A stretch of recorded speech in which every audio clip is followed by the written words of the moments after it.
Hello and welcome, my friends. Today's topic is called the sound of silence.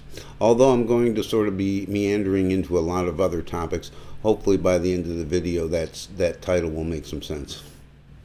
My name is Paul, and this is Path of Ascension. Okay, let's get down to brass tacks here, guys. So it's no secret that these are very turbulent times for all of us, and I know that even if you believe that this is a expansion of our own consciousness and sort of a growing pains toward the collective 5D, I think it's still taking its toll on many of us, and especially for those of you, who is most of the people probably watching this channel, who are trying to stay focused and trying to be true to who they really are. Here's the deal. As long as you want it so bad, it's not gonna happen. The only way it's gonna work is if it doesn't matter. Here you go, Bill. Drink up, my man. You know what I'm saying? So the question remains, how do we stay centered? How do we stay still? How do we keep ourselves from being drawn into all these sort of trauma and stuff that's going on around us? And obviously, when everything's loud, it's hard to stay silent and harder to stay in that place of observation. But before we start moving to a place of despair, just like losing my faith with humanity, let's remember that we, as people on our own paths of ascension, have some choices, and one of the choices is how we respond to a constant influx of negativity. So now, as promised, this is kind of where I veer off a little bit. So a couple weeks ago, I know I talked a little bit about thinking and ways to sort of quiet your thinking, and talked a little about how we label things pretty heavily. And I was listening to Alan Watts talking one time about some of the ways that we manage what we do here on Earth is we try to take everything apart. And this is very big in science because they want to know how everything works. Unfortunately, just by breaking things down into the smallest components, it doesn't really get to the essence of how the thing works. It just shows you how to put it together. So, and we're never going to get to the end of our scientific exploration in that sense. So what does any of this have to do with our own being? We try to figure out our being, and we try to figure out ourselves using our brains, which is the thing that's trying to figure this out. So if you consider how people meditate and people do yoga and people do all these things to sort of bring themselves to a place of understanding, when in fact all you're really trying to do is lift the veil that's in front of you. What you were searching for, you already have. So you're not going to find it that way. It's like when you look at your eyes, like you see things with your eyes, but you can't look at your eyes, and you're not trying to make yourself see. You're not trying to make yourself hear, but you hear. You breathe without trying. And my point with this is that our most effective way to live in this lifetime seems to be in a natural way. Just experience things as they are. Don't create stories around them. Don't create judgments. Well, let me rephrase that. I'm saying don't make judgments. Well, we all make judgments. That's what we do. But what we really need to do is observe those judgments, because we have to recognize that any judgment that we make is from our perspective. We don't really see all sides of any story. Yeah, so this person came in and they bought something. I think it was an Almond Joy. They bought an Almond Joy, and when you rang them up, that's when they snatched the cash from the register. Sounds like it happened pretty fast, but you say you got a good look at them, correct?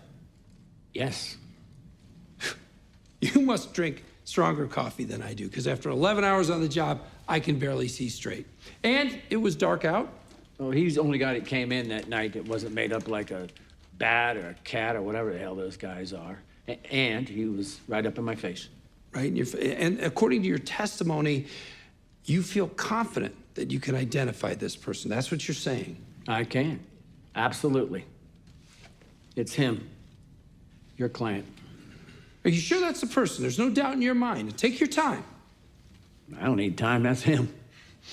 Now, would you be surprised to learn, Mr. Harkness, that the person you just pointed to is not the defendant?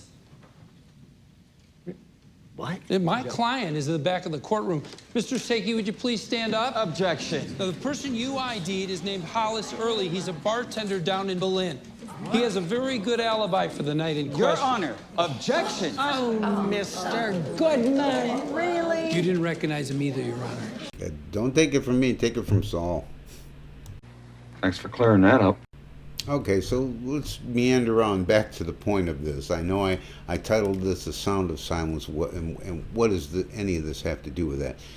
And the thing is that a lot of people turn to any type or form of meditation to quiet themselves. And while that can be very effective, I think there's a certain unnaturalness to it in that, and believe me, I'm speaking from my own experience. I spent several years in a Zen Buddhist temple meditating, and I think the most effective meditations of all are ones that you aren't actively doing. For example, when are you the most aware and the most just sort of involved in the moment? Is it when you're sitting there trying to focus on your breathing? And by the way, breathing is something you do naturally, so focusing on it is almost a little unnatural. There are times when you are so involved in the experience without even knowing it. I think a really good example is fireworks. You ever watch fireworks and it's so astounding that you're just taking it in? And I think this is the point, taking in the experience without any judgment, any thought, any conditions, taking in what comes as it comes. So the conclusion of this is a meditation without doing meditation. And I think one of the best forms of that is in music. I'd say music because, most of us have experienced music that sort of just moves directly through us, and you can just stop and you're listening, you're active with it, and you're experiencing it.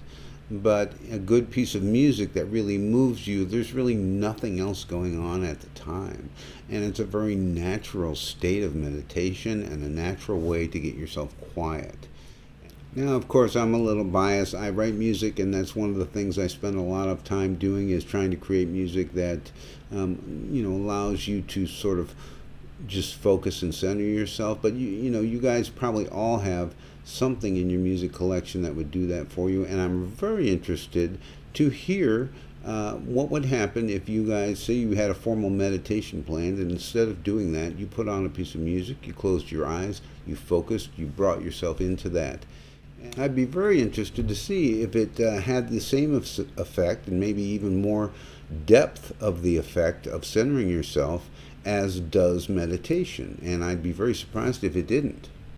Hey, thanks for your patience. I know this has been a long video. I'm trying to get a lot of information out.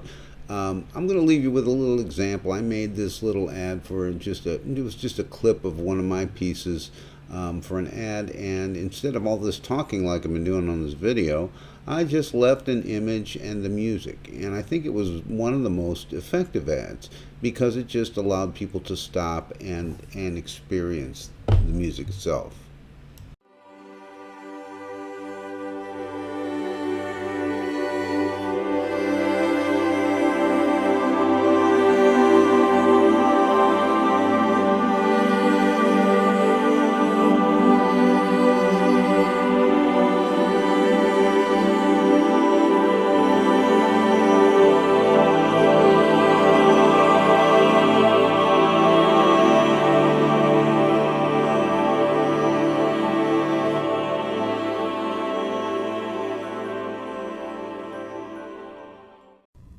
Story stopped. No more story.